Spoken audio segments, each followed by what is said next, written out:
Itbulaga at TV5 gumawa ng kasaysayan online.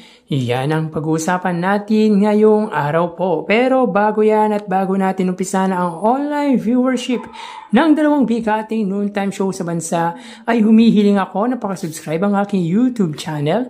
Paki-like and share na din po mga kaparokya para mas dumami pa po makapanood ng content natin. Maraming salamat po sa inyo mga kaparokya. Mga kaparokya, dinagsa ng viewers ang online platform ng Itbulaga, and not only that mga kaparokya, even ang main YouTube channel ng TV5 dahil gumawa ito ng panibagong record, pinakamataas na views sa kasaysayan ng TV5 para sa Itbulaga. Ganon din po ang main YouTube channel ng Itbulaga. They made history mga kaparokya when it comes to online platforms. Pero bago natin talakayin yan mga kaparokya, ay congratulate muna natin ang mga grand finalist ng The Clones, kung saan pinagwagian ito ni Jean Jordan Apina, ang clone ni Karen Carpenter na nakapag-uwi po ng tumataginting na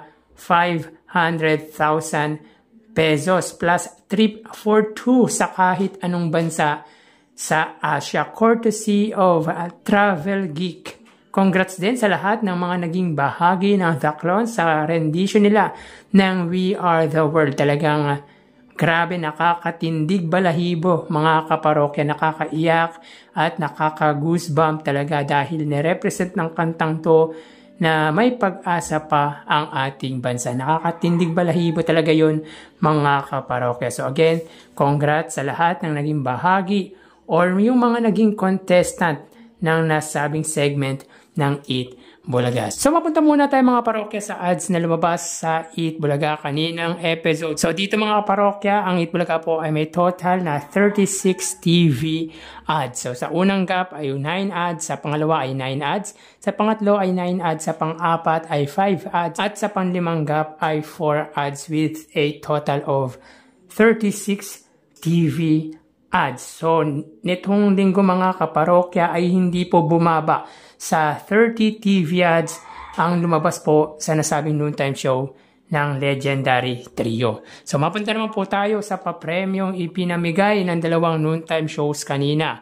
So, para po sa Showtime, sila po ay may 90,000 pesos at sa Itbulaga naman po ay 720,000 pesos. So, sobrang laki po ng pinamigay na papremyo ng nasabing noontime show ng mga legit dabarkad. So sa 90,000 ay pinamahagi ng It's Showtime, 75,000 dito ay sa laro-laro pick, at ang 15,000 naman po ay sa tawag ng tanghalan. Samantalang sa Itbulaga po ay 70,000 sa sugod bahay at 650,000 naman po sa Itbulaga. Correction lang po mga parokya, bali 740,000 po para sa Itbulaga dahil nakatanggap pa po ng 20,000 si Matt Monroe or si Ruel Carino for Dabarkad's Choice.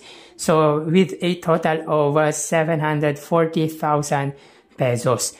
Sa 670,000 ay binahagi para sa The Clones, which is supposedly mga kaparokya sa grand winner is 300,000 pesos sana, pero mukhang dinagdagan po ni Tito Soto ng 200,000 pesos para maging half to million po ang papremyong ibinahagi para sa Grand Champion.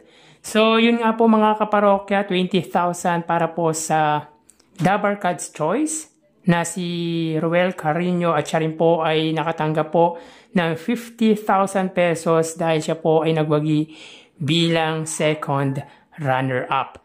So may total pong 70,000 pesos si Ruel Carino, samantalang nakatanggap naman po ng 100,000 ang first runner-up na si Lucky Robles, na clone naman po yan ni Gary Valenciano, and of course 500,000 naman po para sa clone ni Karen Carpenter na si Jean Jordan Apina.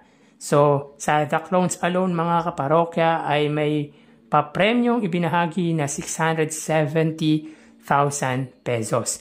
So again, congrats sa mga winner ng The Clone. So mapunta tayo mga parokya sa highest viewership ng dalawang pananghalian. So ang It's Showtime mga parokya ay may 89,000 at ang Eat Bulaga ay 209,000 viewers.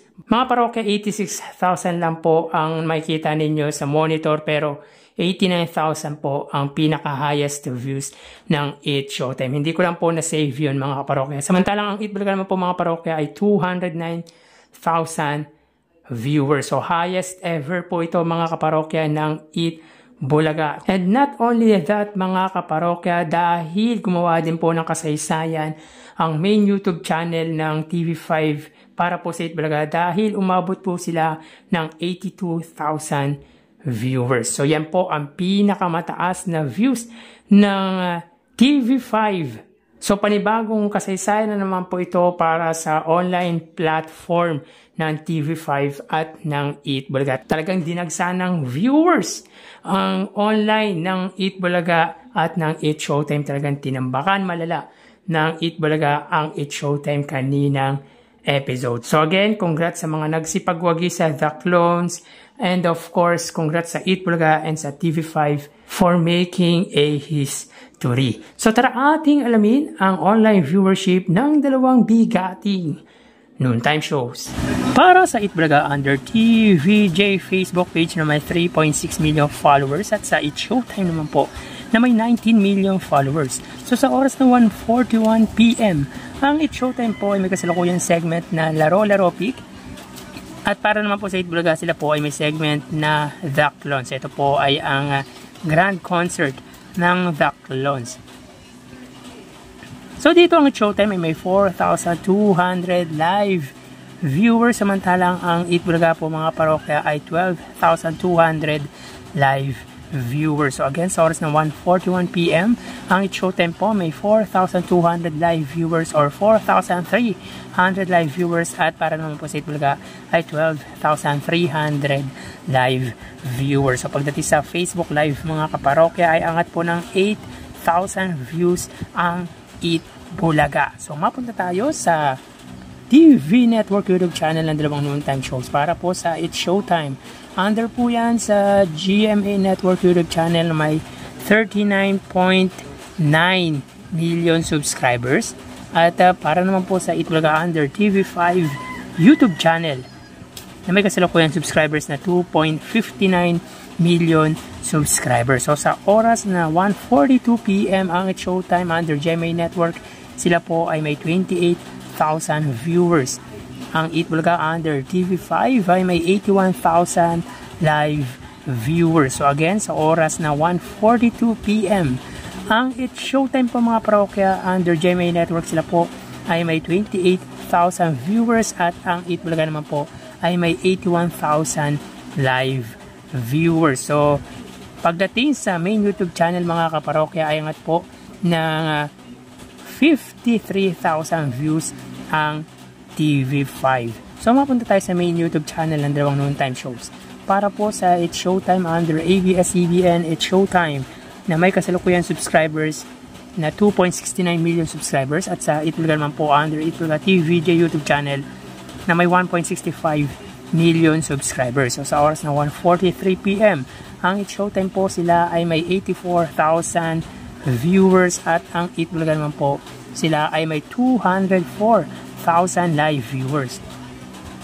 So hanggang sa oras na 1:43 PM ang It's Showtime, sila po ay may 84,000 live viewers at ang Eat Bulaga naman po ay may 204,000 live viewers. So dito mga parokya ay angat po ng tumataginting na 120,000 views ang Eat Bulaga. So bali ang total na nakuha ng dalawang noontime shows ay mga parokya para po sa It's Showtime ay 126,000 total viewers at sa Eat Bulaga naman po ay 297,000 total live viewers. So again, ang Showtime ay may 126,000 total live viewers at ang Eat Bulaga 297,000 total live viewers. So dito mga kaparokya, pagdating sa online viewership mga kaparokya ay angat po ng 171,000 views ang grand concert mga kaparokya ng Eat Bulaga. Talagang nagsilabasan ng viewers ng Eat Bulaga ngayong araw po. So yan po lumalabas sa kanilang online viewership as of 1:45 PM. So magpapaalam na po sa inyo mga parokya. Magsiingat po tayo palagi. Thank you and God bless.